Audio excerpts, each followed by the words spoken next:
It's 8:03 here on Richmond's Morning News, News Radio WRVA. I'm Rich Herrera. And this is the Voice of Virginia, celebrating 100 years serving the Commonwealth. All right, we've got a lot to get to this hour of the program. We'll recap Richmond's Morning News Brief. That's where we begin the 8 o'clock hour here on News Radio WRVA. Here's everything that's been going on. Those of you that are just getting in the car, get going. Let's get you up to date. And again, we remind you, either you wake up and start your day with Richmond's Morning News, or you're going to be trying to play catch up to figure out what's going on all day long. Much easier. Just start with us here on News Radio WRVA. Let's start with story number one.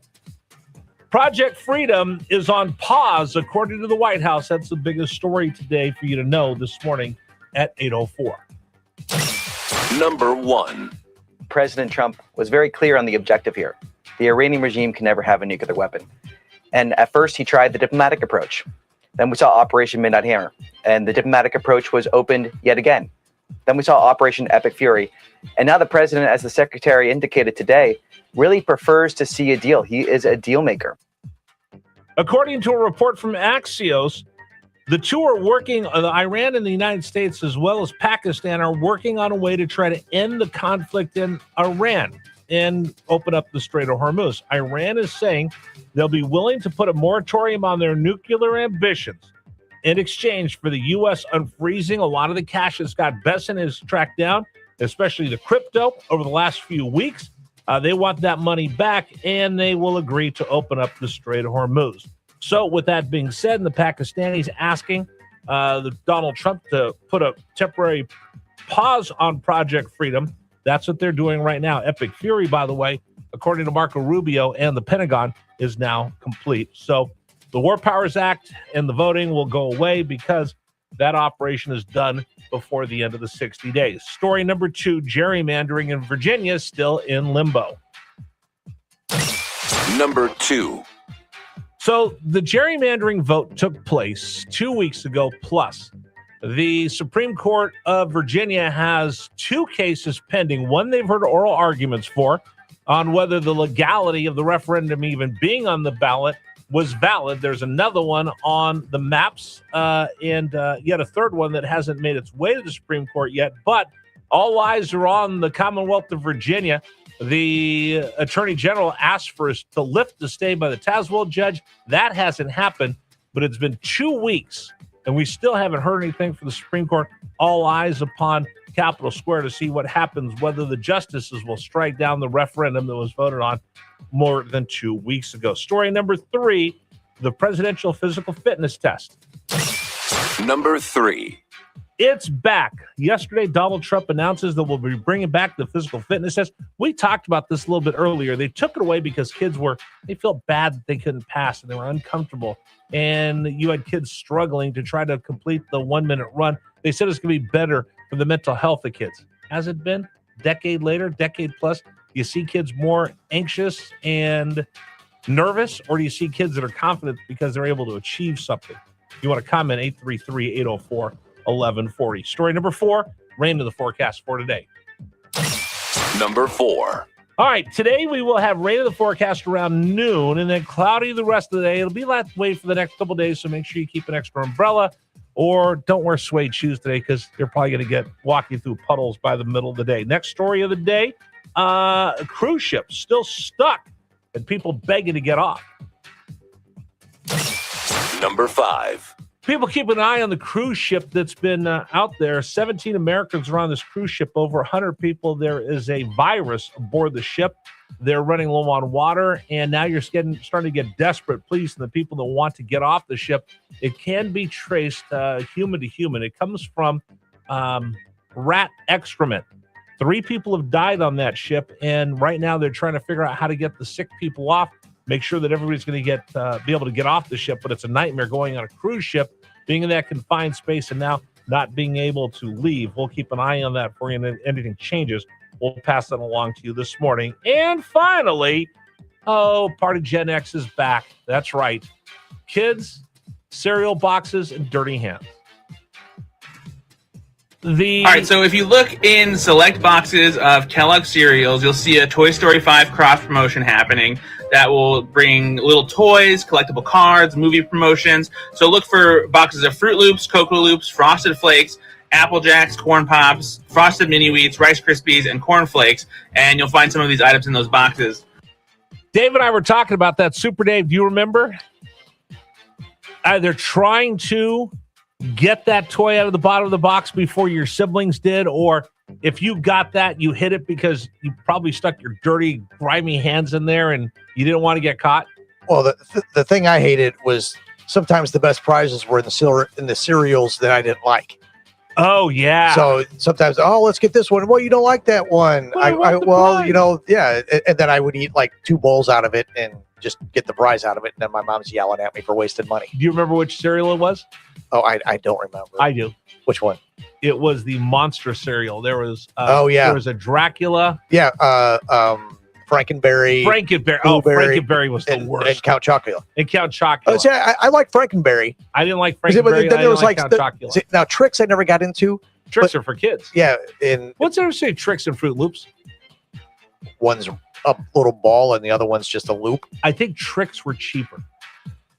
You might be right. I think Tricks were cheaper. But like one of those usually had the one of the better prizes in it. And I didn't like Tricks had better prizes than Fruit Loops. Yeah. And Tricks I tried it a few times. I never got into it. But did you like Fruit Loops? Yeah. I thought they were kind of interchangeable. I was always like Apple Jacks and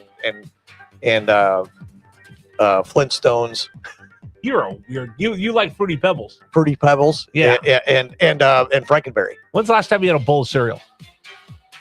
Oh, see, now I have to eat the healthy stuff. I haven't had a bowl of cereal in like 30 years. Oh, I was eating Cheerios for a pretty regular basis for a couple of years, just a few years ago. I haven't had one. It's been You're not Jerry Seinfeld. It's been maybe 3 years. Still eating bowls of cereal.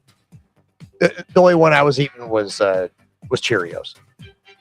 All right. And Cheerios are healthy, and the healthy cereals never had any good prizes. I need to know on the James River Air text line this morning. I need to know, what is your favorite cereal? When you were a kid, what was your go-to cereal? I want to know this morning. Yours were Cheerios?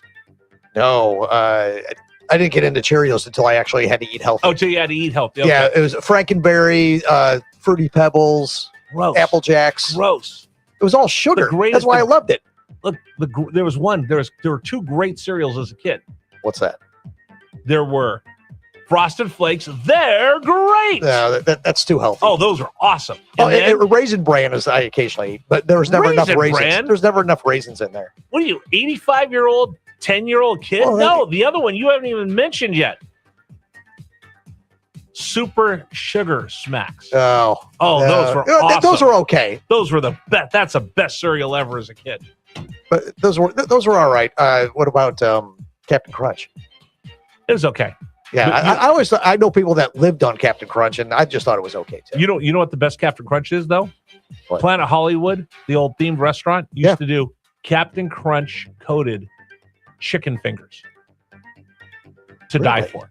Okay, like if I was on, death row, that would be one of my last meals. I can see that because the Captain Crunch never got soft in the cereal. No, but Captain Crunch coated or chicken soft tenders. in the milk is what I should say. Anyway, all right, that's your Richmond's Morning News Brief this morning. Now you know everything you need to know, including our favorite cereals. What was yours as a kid? 833-804-1140, 833-804-1140. The number for you to send us a message on the James River Air text line. Let's go back and recap something for you just to get you up to date on what's going on with the gerrymandering. So right now, we're still waiting to see a couple key dates have come and gone, which I'll be honest, as you look at social media, I have no idea. And I'm not really a court watcher. I watch those that watch the court, and even the most aggressive court watchers have no idea what's going on in the Supreme Court. Why haven't they got through this yet? Normally, it takes the Supreme Court about 2 months to come up with a decision. They know they have to expedite this. Why? Because you have to have people turn in their signatures to get on ballots for running for Congress. Now, we learned this yesterday from Delegate Tom Garrett. Democrats who ramrodded this through, they didn't follow the procedures. They didn't have a vote in between. They changed the rules. Nobody knows who drew the map, and then they redrew the map. Also changed the rules when it comes to who signs the petition to run for Congress. We learned this yesterday. If you're in VA1, and that's Rob Whitman's district, in order to get on the ballot, you have to get signatures from people within your district, which would be VA1. The Democrats have changed that here in the Commonwealth, and you can get on the ballot to run in VA1 and not have one single solitary signature from anybody who lives within Congressional District VA1. You can go get your signatures from anywhere in the state. That's how much chaos we've gotten from Louise Lucas with all this nonsense. So right now we're waiting to figure out when they're going to announce their decision, because people are waiting. Now, you will get people that have enough signatures. And again, through this gerrymandered, you don't have to have it from your district. You just go out and get it from anywhere you want. So if the battle lines change and the maps change, you'll still be okay. But again, we're waiting. And it's been 2 weeks. They passed the deadline for the certification by the Board of Elections. And a lot of people thought that would automatically key this thing. Okay, we're done. But again, no decision yet. We'll keep an eye on that. And as soon as we hear, we'll pass that along to you. That's why you got to stay locked in to the Voice of Virginia News Radio, WRVA. 8:15 this morning here on News Radio WRVA. Thanks for joining us on Richmond's Morning News. My name is Rich Herrera. Either you wake up with us and you're prepared for the day, or you'll be behind everybody else all afternoon long. Today's program is brought to you in part by